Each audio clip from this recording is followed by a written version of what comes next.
What is consecrated as Devi is a physical form here. The Moolasthanam or the root form is here.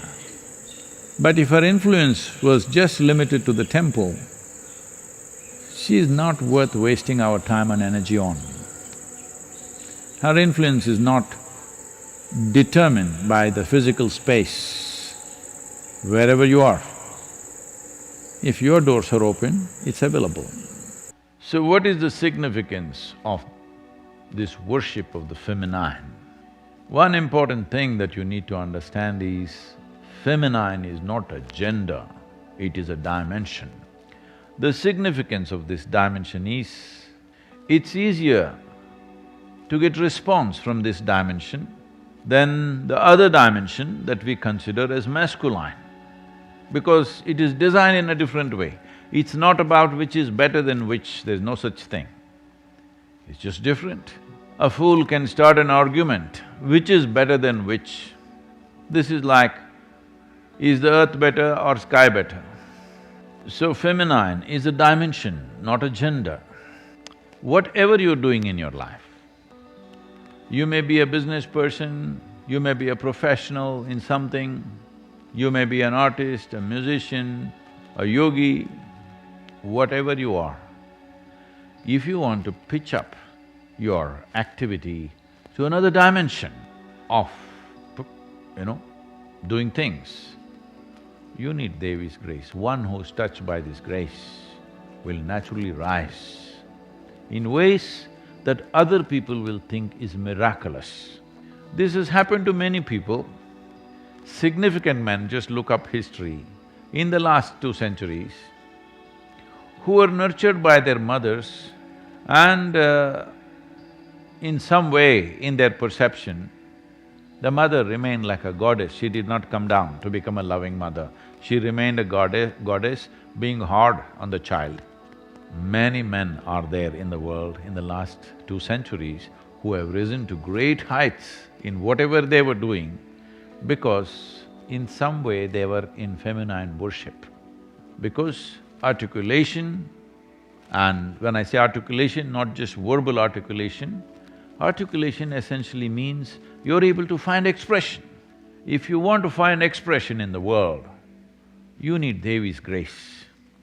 Whether you do it by chanting a mantra, whether you do it by going to a temple, or whether you do it by acknowledging that dimension within yourself, or whether you do it by looking up to something that is feminine, or simply by being in nature. It doesn't matter how you do it. The whole thing is about opening a new window. If you open a new window, suddenly the existence looks completely different. So she herself is just a window. Through bhairavi, people are able to experience things, know things, achieve things which they would have never done by themselves. A whole lot of people right now who are every day in the bhairavi sadhana through the bhairavi yantra, you should listen to the stories. Incredible.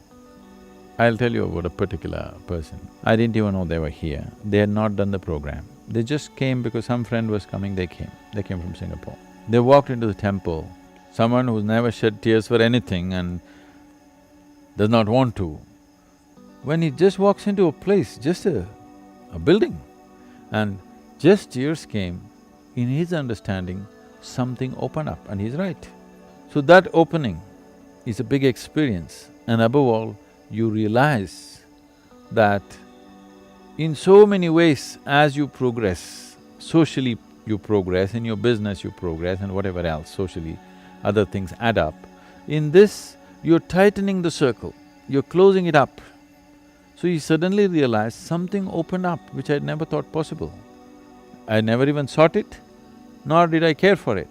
But for every intelligent human being, whether he's conscious about it or not conscious about it, have you opened up to the various dimensions of life, or have you cocooned yourself in your own petty creation, which is psychological? You must understand there are 2 different kinds of images or 2 different kinds of consecrations. One is just a reverberation.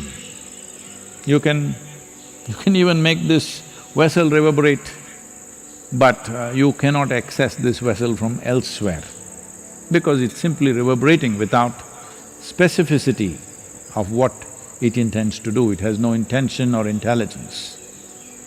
But consecrations which are as complex as the Devi or much more with the dhyana linga is, they are not limited by physical space.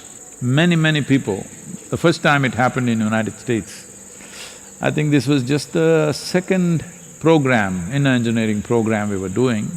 There was a lady who was involved in all kinds of, whatever, certain type of work from Caribbean islands. She went on doing something with her pencil in the book. I said, no, you cannot take notes, just be with me. She will be looking at me, not even looking at the book, just looking at me and just doing this with her pencil. Then at the end of the 3-hour session, she said, I don't know why something came out of this, and this is the thing that, the form that came out of me. I didn't know what happened. As I was looking at you, I was trying to sketch you, but this is what I got. It's a clear proportion of the dhyana linga that must be still in our archive somewhere. Like she completely, the whole page, she scratched with her pencil. What was left unscratched was just the form of dhyana linga exactly. So I'm telling you, consecrated forms are not limited to its physical space. Devi's grace can be used for something much higher than just beating your anxiety.